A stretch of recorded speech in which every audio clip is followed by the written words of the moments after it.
Hermanos, el día de hoy tengo el gozo otra vez de empezar otro libro en que podamos aprender la palabra del Señor. Y esta vez nos toca un libro que es desafiante, un libro que nos va a motivar cómo es que nosotros podemos hacer la obra del Señor, y no había sido por nuestro propio esfuerzo, había sido por la obra del Espíritu Santo. Y vamos a ver cómo Hechos de los Apóstoles, en realidad no debería de llamarse Hechos de los Apóstoles, debería de llamarse Hechos del Espíritu Santo, porque realmente se mencionan a dos apóstoles, el hermano del Señor, y creo que en alguna parte se menciona a un otro apóstol. Mayormente se menciona a Pedro en la primera parte y al apóstol Pablo en la segunda parte. Entonces, estos son más que hechos de los apóstoles, estos son hechos del Espíritu Santo, como consecuencia del Evangelio de Jesucristo que fue predicado antes, y ahora cómo se extiende el Evangelio de Jesucristo formándose la iglesia. Así que vamos a leer la palabra del Señor en Hechos, en el capítulo 1, del versículo 1 al 5, y hoy va a ser una especie de introducción, pero vamos a hablar cómo Dios nos había llamado a nosotros para testificar. Dice así: en el primer tratado, oh Teófilo, hablé acerca de todas las cosas que Jesús comenzó a hacer y a enseñar, hasta el día en que fue recibido arriba, después de haber dado mandamientos por el Espíritu Santo a los apóstoles que había escogido, a quienes también, después de haber padecido, se presentó vivo con muchas pruebas indubitables, apareciéndoseles durante 40 días y hablándoles acerca del reino de Dios. Y estando juntos, les mandó que no se fueran de Jerusalén, sino que esperasen la promesa del Padre, la cual les dijo: oísteis de mí. Porque Juan ciertamente bautizó con agua, mas vosotros seréis bautizados con el Espíritu Santo dentro de no muchos días. Padre bueno, bendice tu palabra.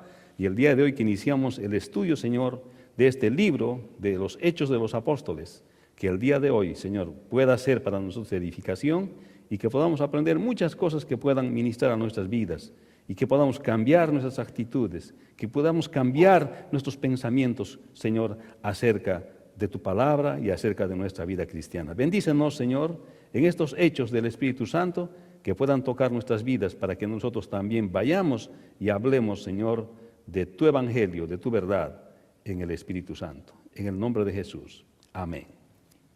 Gracias, hermanos. Entonces, los hechos de los apóstoles, como decía, deberían de llamarse los hechos del Espíritu Santo. Porque el principal protagonista de este libro, si usted pone atención, es el Espíritu Santo.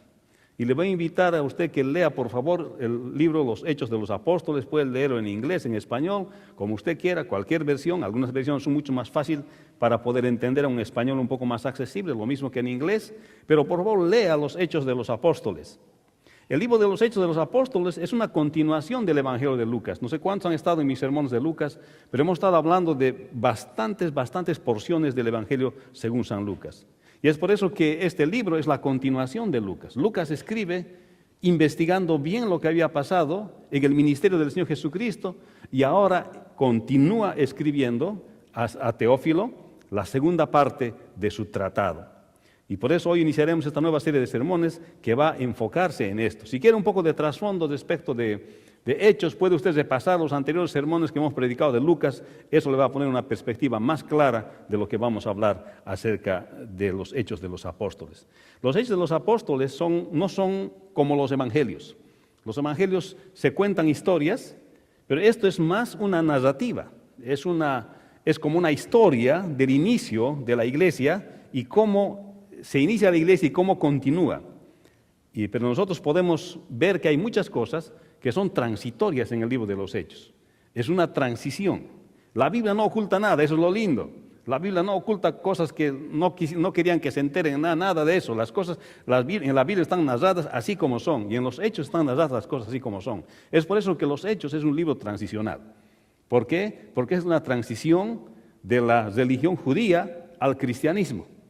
Del judaísmo al cristianismo. Y hay muchas cosas que usted va a observar entre las creencias que practican los primeros apóstoles o las cosas que practican por una sola vez los apóstoles, los creyentes, y te das cuenta que no son una cosa que el día de hoy practicamos, porque son prácticas transicionales que se entienden que venían del trasfondo judaico y ahora viene a la nueva época del cristianismo.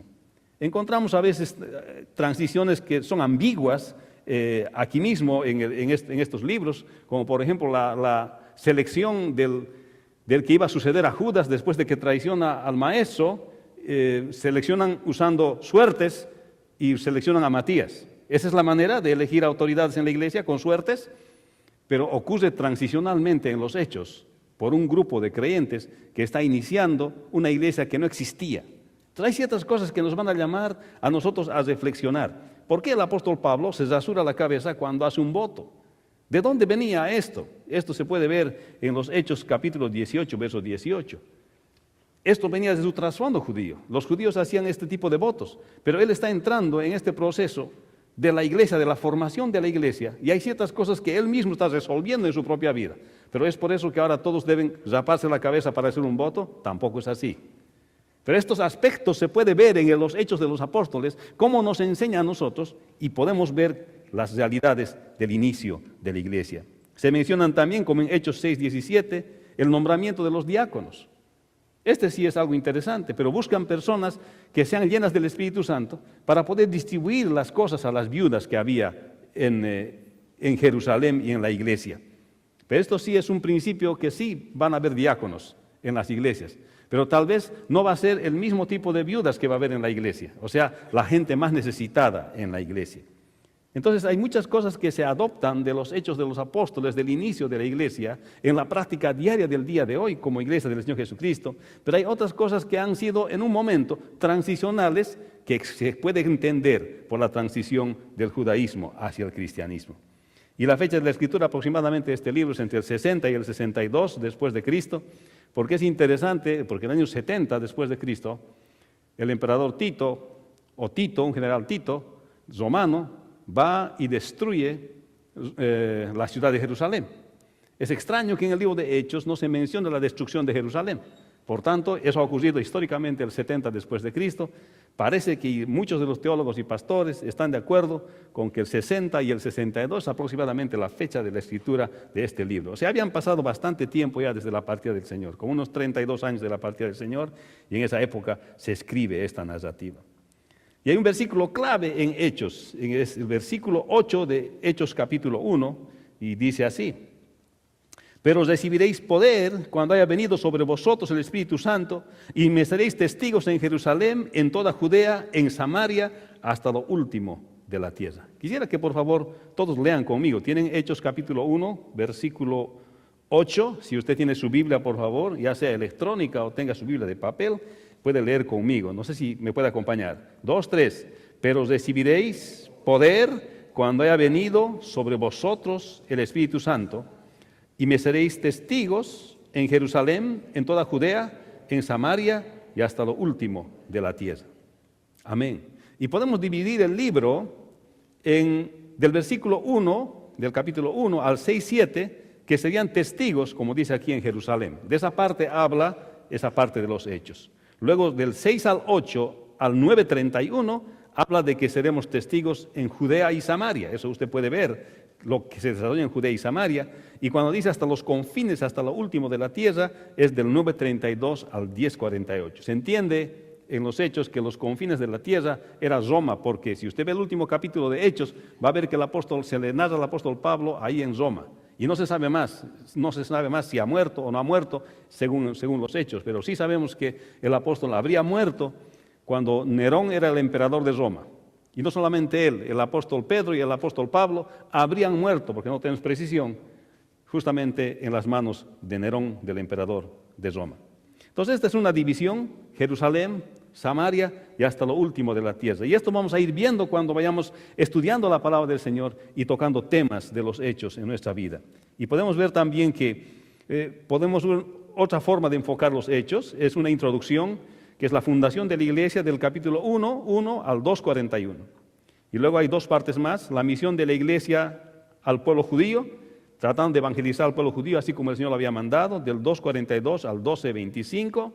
O la segunda parte sería la misión cristiana de la iglesia a los gentiles con el apóstol Pablo, del 13:1 al 28:31. ¿Por qué hablo de todo esto? Porque, hermanos, es importante trazar bien la palabra de Dios.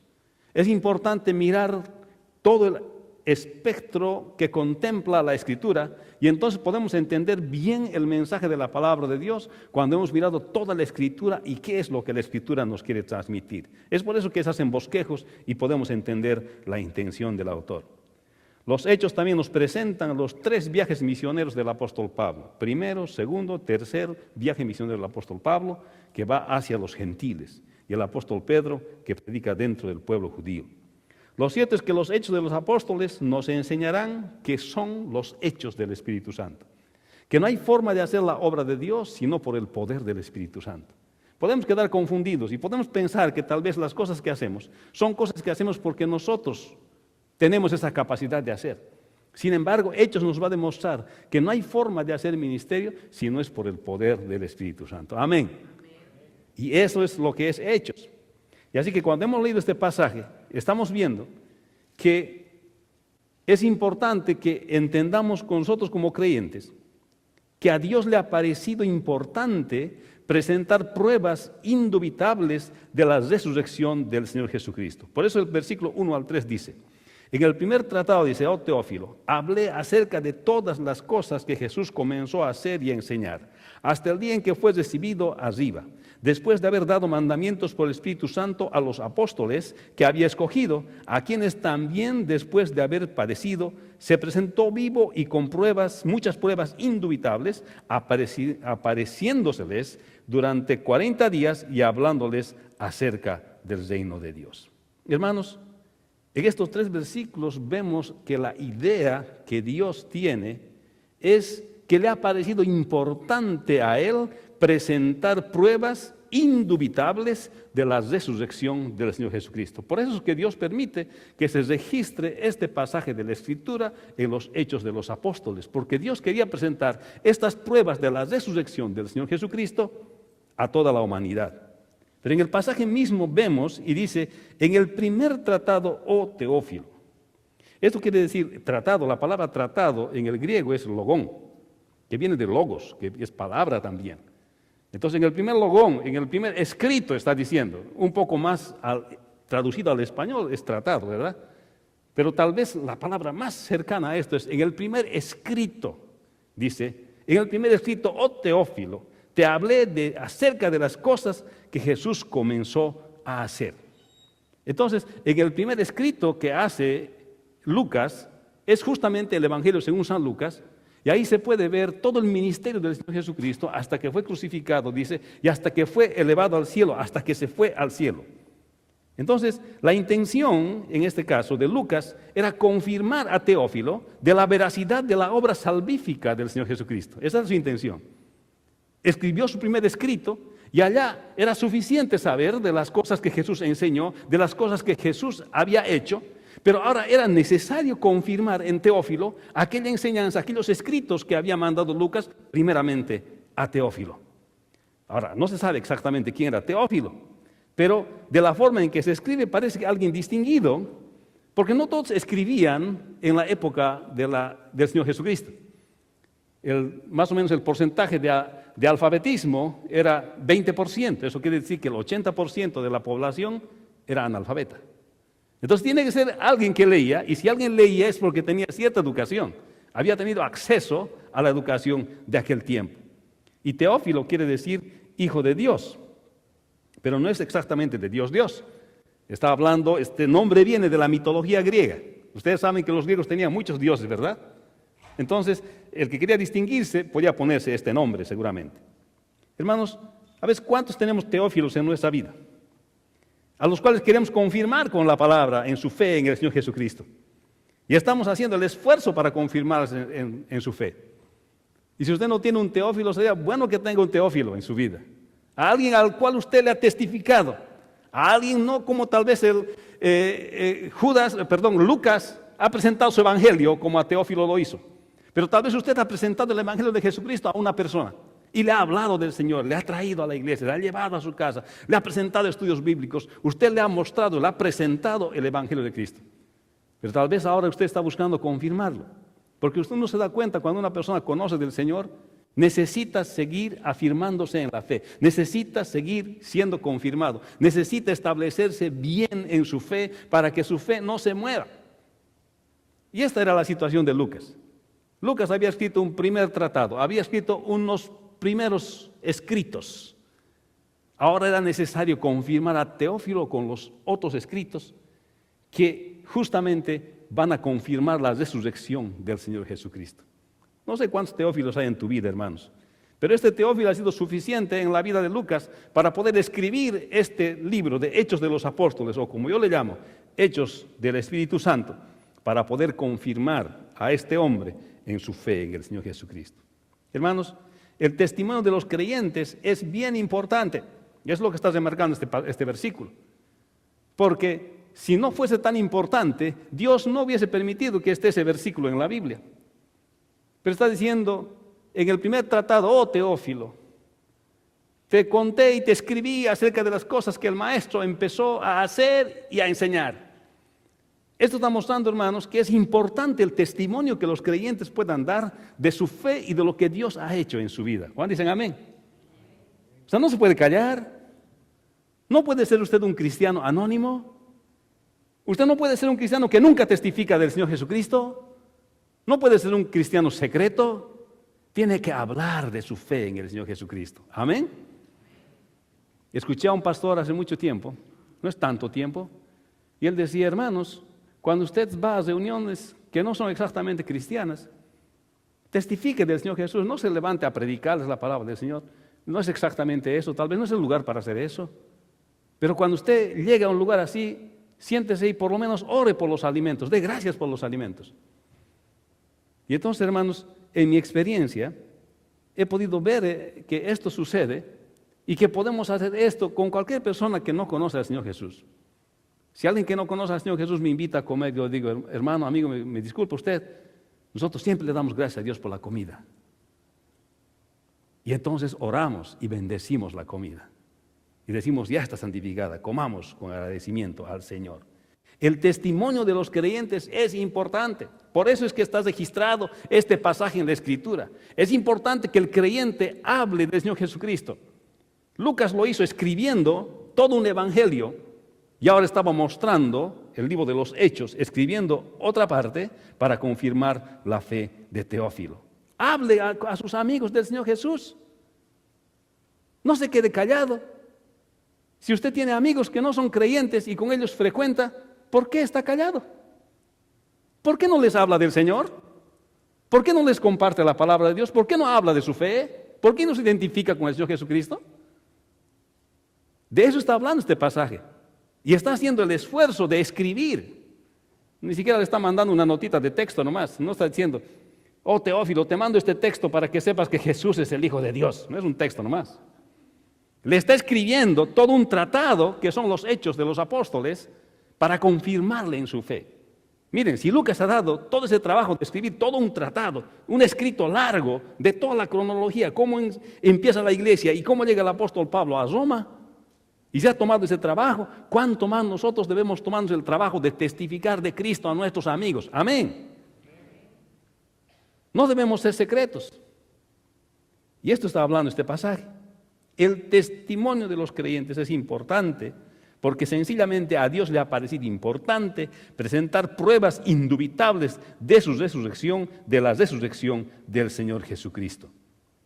¿Podemos testificar del Cristo resucitado en nuestras vidas? ¿Tenemos una relación personal con el Señor Jesucristo que puede ser testificable a nuestros amigos? Hermanos, aquí podemos ver que el Espíritu Santo tiene el rol de apoyar el ministerio encomendado por el Señor Jesucristo a nuestras vidas. Hermano, vea usted la Escritura que dice que el Señor empezó a enseñar y a hacer hasta el día que fue recibido arriba, después de haber mandado por el Espíritu Santo a los apóstoles que había escogido. ¿Qué cosa les había mandado? Les había mandado, bien claro está, en Lucas 24:49, por eso es bueno leer el Evangelio. Les había mandado, les había dicho dos cosas. Una cosa, que no se fueran de Jerusalén, porque recibirían la promesa del Espíritu Santo. Y la segunda cosa, que vayan por todo el mundo a testificar, es la segunda cosa, que está también en Lucas en el capítulo 10:4 y en el 24:47, que es la gran comisión. O sea que dos cosas les había dicho, y eso está diciendo acá cuando Lucas escribe en estos primeros versículos, y les mandó que no se vayan. ¿Qué les mandó? Dos cosas: que no se vayan de Jerusalén y que vayan y luego de que reciban la promesa del Espíritu Santo, vayan y prediquen el Evangelio de Jesucristo, estas buenas nuevas a todas las personas. Hermanos, el mensaje del reino de Dios es bien importante. Y es por eso que el versículo 3 dice: a quienes también después de haber padecido, se presentó vivo con muchas pruebas indubitables, apareciéndoseles durante 40 días, hablándoles acerca del reino de Dios. ¿Sabe, hermano? Lo que está diciendo eso es que el mensaje del reino de Dios es bien importante. Por eso ha presentado Dios pruebas indubitables de la resurrección del Señor Jesucristo. El día de hoy es bien fácil dudar: ¿habrás resucitado o no? Tal vez Dios es solamente una idea. Y así como decían los filósofos comunistas por la época de los 70s y los 80s, el hombre ha inventado a Dios, es lo que ellos decían. No es que Dios existe, ni Dios le ha creado al hombre, el hombre le ha creado a Dios. El hombre solamente es una idea, es imaginación de la necesidad religiosa del hombre, es lo que ellos afirmaban. Pero aquí la Escritura está diciendo que Dios ha presentado pruebas indubitables de la resurrección del Señor Jesucristo. Y cuando usted ve en la Escritura cuáles son estas pruebas indubitables, usted va a encontrar en Lucas capítulo 24, 39 al 40, cómo el Señor Jesús se ha aparecido después de haber resucitado de forma corporal. Y por eso Juan dice: a lo que hemos visto, lo que hemos tocado, lo que hemos sentido, eso testificamos, dice Juan, el apóstol. Eso quiere decir que el Señor Jesús estuvo en un ministerio después de que Él resucitó. Hizo su ministerio después que Él resucitó. Siempre digo yo, esa es la clase de seminario que hubiese querido asistir. Sentarme con el Señor Jesús y que me explique lo que es el reino de Dios, Él mismo. No hubiese tenido que investigar tanto para poder entender un pasaje de la Escritura. Qué increíble, ellos tuviesen esa oportunidad de sentarse con el maestro, y dice que el maestro les explicaba lo que era el reino de Dios, en lo que consistía el reino de Dios. Pero esto es importante, hermanos, que el mensaje del reino de Dios es importante para Dios, y por eso es el que ha presentado pruebas indubitables. Cuando investigaba esta palabra de indubitables, pues encuentro que se trata de una palabra en griego que se menciona una sola vez en toda la Biblia. Y esa palabra es tekmirión. Y eso quiere decir que esta palabra es una prueba que tú no puedes dudar, que puedes tocar, que puedes sentir y que puedes palpar y que puedes oler.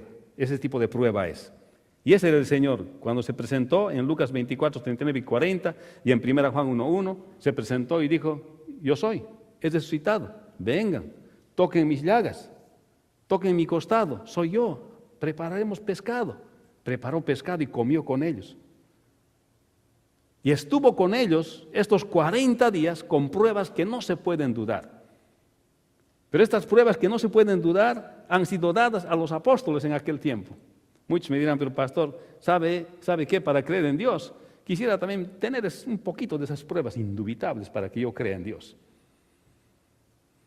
Hermanos, estas pruebas indubitables han sido presentadas a los apóstoles. A nosotros Dios ha dicho que el que cree en el Hijo del Hombre tiene vida eterna. Para nosotros ha sido mandado por Dios que tenemos que creer y aceptar por fe que esto ha sucedido y que esto es así. Y el que lo hace así, entonces recibirá también el don del Espíritu Santo en su vida. Y entonces podrá tener una relación personal con Dios y desarrollarse en su relación personal con Dios. Hermanos, el mensaje del reino es importante, bien importante para Dios. Pero ¿acaso el reino no pertenece a Dios siempre? ¿Acaso Dios no reinaba siempre? Hermanos, sí, Dios reinaba siempre. Pero a lo que se refería Juan el Bautista, les dijo: arrepentíos que el reino de los cielos se ha acercado. Y cuando Jesús decía: mi reino no es de este mundo, se estaba refiriendo a la llegada de la salvación en Cristo Jesús a través de la muerte, sepultura y resurrección del Señor Jesucristo. Siempre ha sido el dueño de todo Dios, siempre ha sido y va a seguir siendo. Pero la opción de salvarse solamente aparece cuando Cristo va a la cruz, muere por nuestros pecados, y el que cree en Él tiene la salvación de su alma, por tanto pertenece al reino de Dios. Y eso es lo que estaba explicando el Señor en esos 40 días, lo que significaba pertenecer al reino de Dios, lo que significaba ser parte del reino de Dios. Es bien interesante, hermanos.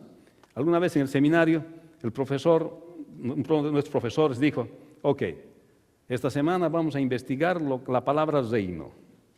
Yo dije, qué complicado es reino, yo entiendo, es bien fácil. Y entonces dijo, la palabra reino vamos a investigar. Y la tarea era así. Investigue la palabra reino en el hebreo primero. Y luego explique todas las ideas de reino que la Biblia presenta en hebreo. Yo dije, ya está medio grave ya. Y luego dijo, seleccione la palabra reino en griego. La palabra reino en hebreo es malkut y en griego es basileia. Y luego dice, encuentres la relación en la forma en que dice el Antiguo Testamento reino y el Nuevo Testamento reino.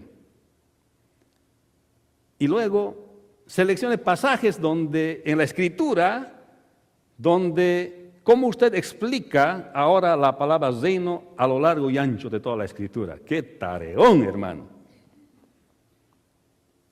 Y entonces pude aprender lo que es el reino de Dios.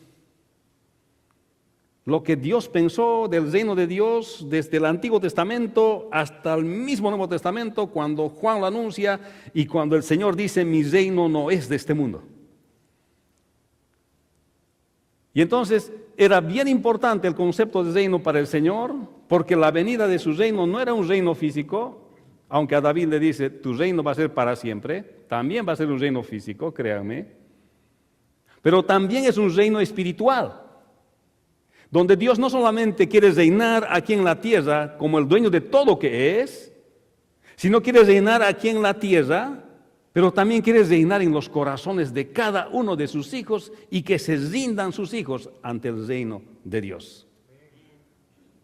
Y esto prescribe la palabra reino. Y si usted agarra hasta la palabra reino en la Biblia y empieza a estudiar, hermano, le va a tomar buen tiempito, hermano, le va a tomar buen tiempito.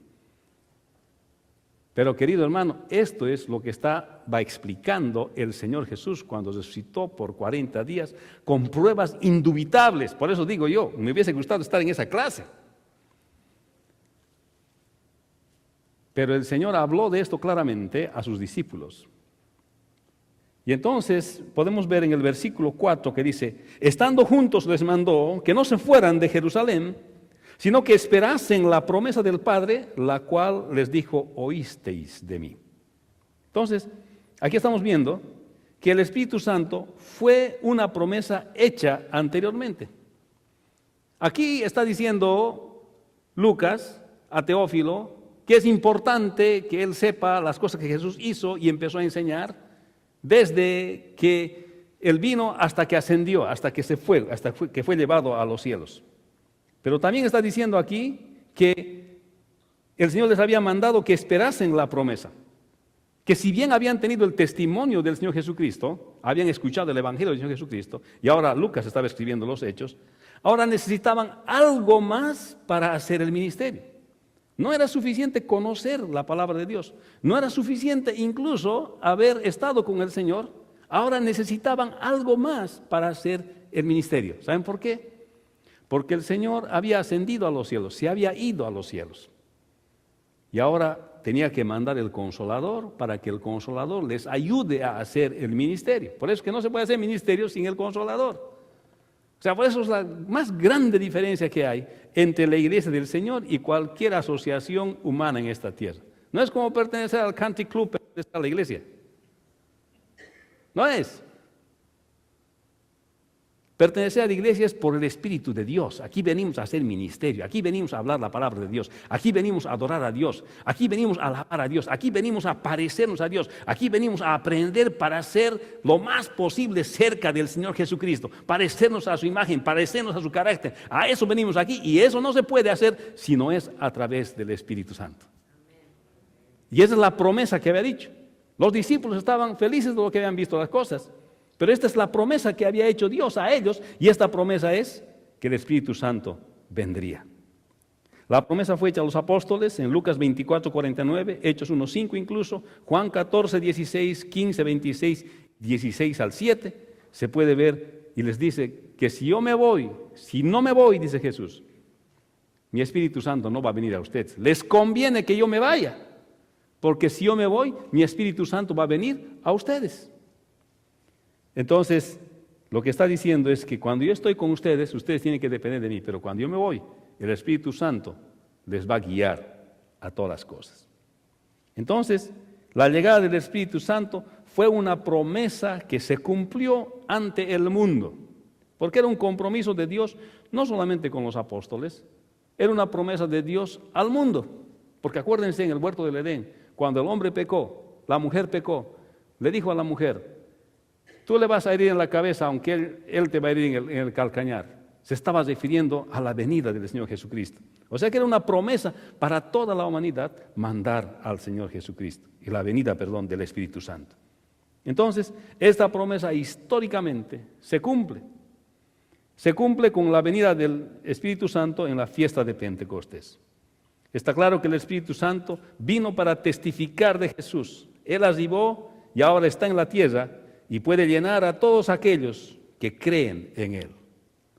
La Escritura nos está hablando acerca de que esa venida del Espíritu Santo hace una comparación. Por eso dice la Escritura en el versículo 5, porque Juan ciertamente bautizó con agua, mas vosotros seréis bautizados con el Espíritu Santo dentro de no muchos días. Por eso decimos que a Dios le ha parecido importante proveer su Espíritu Santo para sus discípulos. No se ha ido así solamente el Señor Jesús. Ha dicho, voy a proveer mi Espíritu Santo para mis discípulos. Le ha sido importante a Él darnos al Espíritu de la promesa. Hermanos, Juan bautizaba, eso quiere decir, la gente que se bautizaba con Juan, se identificaba con Juan en el arrepentimiento. Por eso él decía, arrepentidos, arrepentidos, el reino de los cielos se ha acercado. Eso decía. Entonces todos los que se bautizaban, se arrepentían y se preparaban para la venida del reino de los cielos, del reino de Dios, que era el Señor Jesucristo. Y Él dijo también, yo les bautizo con agua, pero el que viene detrás de mí es más poderoso que yo, el cual les va a bautizar con el Espíritu Santo. ¿Eso qué quiere decir? Bautismo era siempre por inmersión, era así por inmersión. Entonces, se les metía al agua como metemos el día de hoy a las personas. Y entonces, aquí está mostrando una verdad, pero de la forma en que la gente era bautizada por Juan y se identificaban con el bautismo del arrepentimiento. De la misma forma, dice la promesa, cuando venga el Espíritu Santo, el Señor no va a bautizarles en el Jordán en agua, sino el Señor va a bautizarles con su Espíritu Santo y entonces ustedes se van a identificar ahora con Dios. Los va a unir ahora a Dios, los va a unir a su cuerpo el Señor Jesucristo, los va a hacer parte de ustedes mismos. Eso quiere decir el bautismo del Espíritu Santo. Cuando uno cree en Jesucristo, el Señor Jesús le da de su Espíritu. Y entonces el Señor Jesús lo une hacia sí mismo y le llega uno a pertenecer a Él. Se identifica con Cristo. Por tanto, tiene el Espíritu de Dios. Por eso que no se puede ser cristiano independiente. Algunos me decían cuando yo era jovencito, y era pastor, bien jovencito, apenas 2 años de ministerio.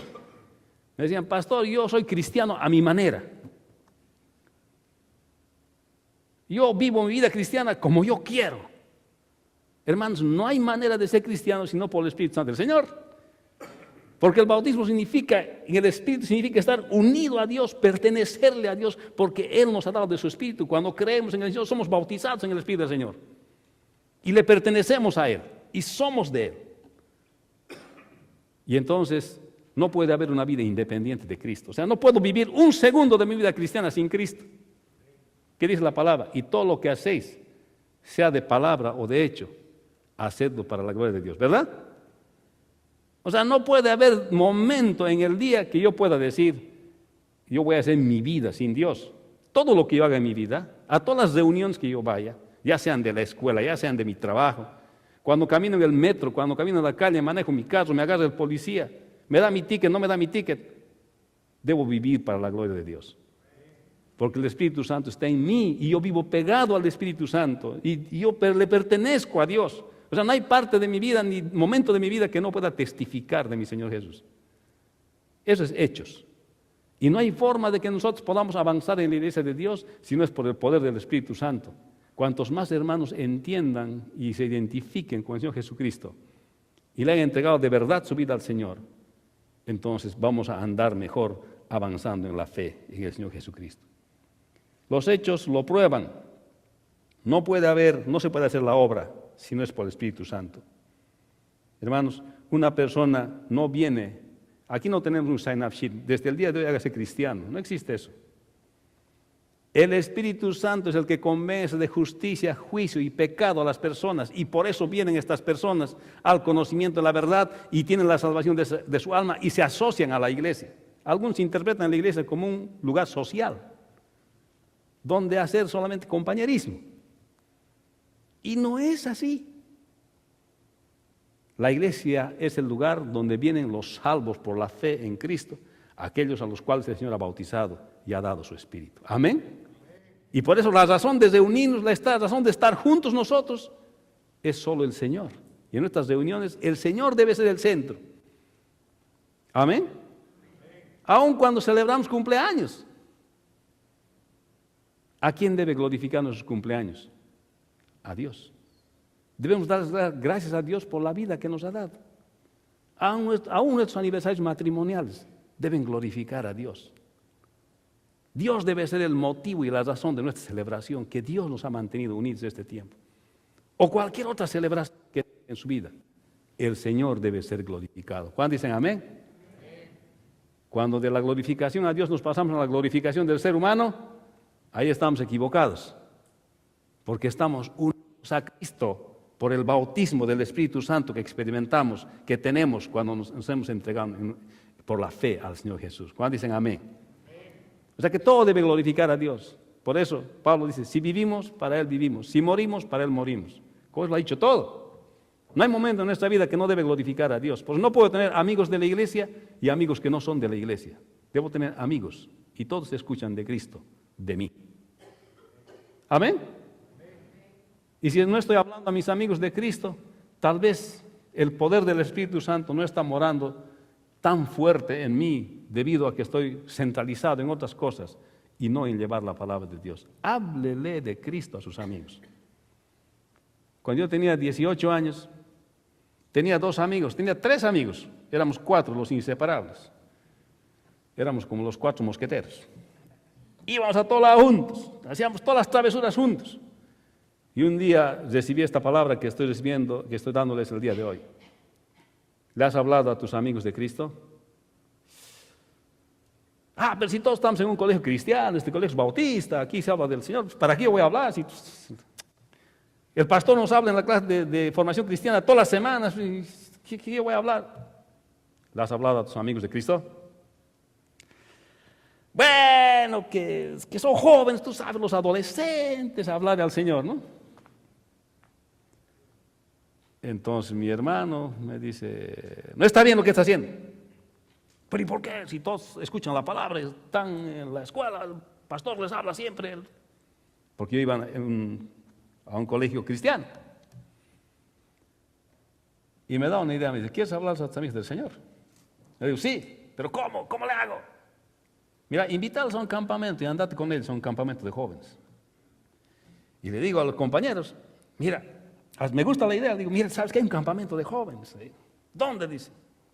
En una ciudad ahí lejos, hay que viajar 3 horas. Y uno de ellos dice, ¿y hay chicas? Dice. Yo me pongo a pensar, ¿qué le digo? Sí, le digo, hay. Pero no sabía que todos sean cristianos, sino que algunos también van por conocer al Señor. Y así fue.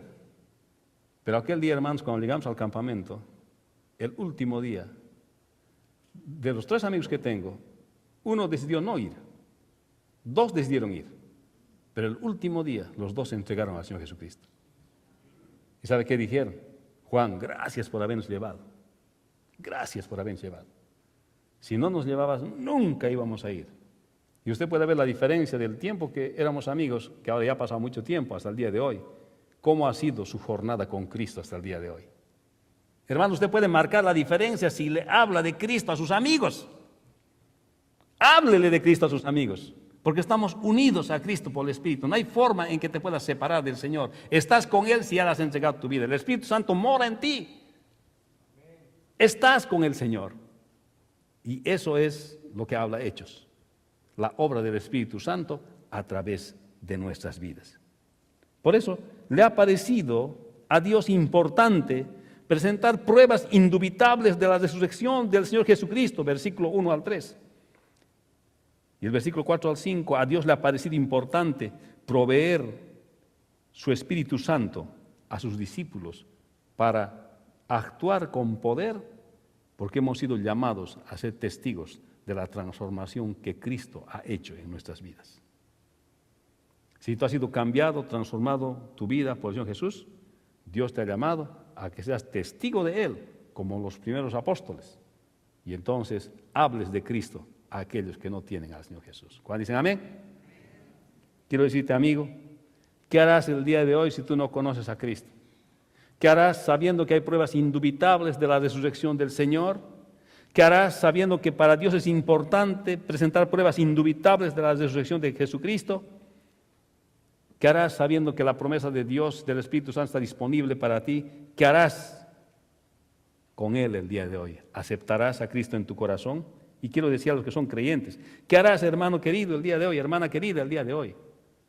Sabiendo que tienes el Espíritu Santo del Señor y que has sido llamada a testificar de aquella transformación que has sufrido en Cristo Jesús. ¿Qué harás?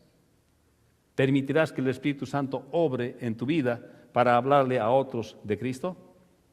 Dios nos ha llamado a nosotros a ser testigos de Él, de esa transformación que Él ha hecho en nuestra vida. A veces andamos sufriendo, hermanos, pero ¿sabe qué? Y quejándonos, pero ¿sabe qué? Viviríamos más felices si viviéramos testificando de la transformación y la fe que nos ha dado el Señor Jesucristo en nuestras vidas, de la gran salvación que Él nos ha dado.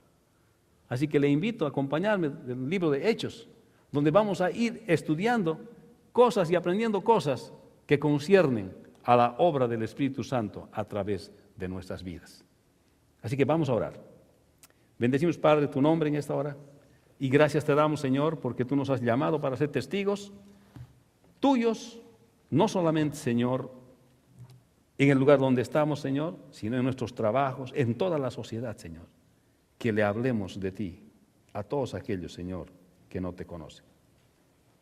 Porque a ti te ha placido presentarnos pruebas indubitables de la resurrección del Señor Jesucristo. Así como Lucas le escribe, Señor, a Teófilo, y se da el trabajo de escribirle todo un tratado, Señor, para confirmarle en su fe, igualmente nosotros podamos hacer el esfuerzo de poder confirmar en su fe, hablarle del Evangelio a aquellos que necesitan. Y te ha placido a ti, Señor, también proveernos de tu Espíritu Santo para poder hacer el ministerio. En el nombre de Jesús te damos gracias. Y en esta hora, Señor, bendice a tus hijos, especialmente a aquellos que tal vez no son creyentes, pero que el día de hoy pueden entregarse a tu vida, porque hay pruebas indubitables de la resurrección de tu Hijo. En el nombre de Jesús. Amén. Señor le bendiga.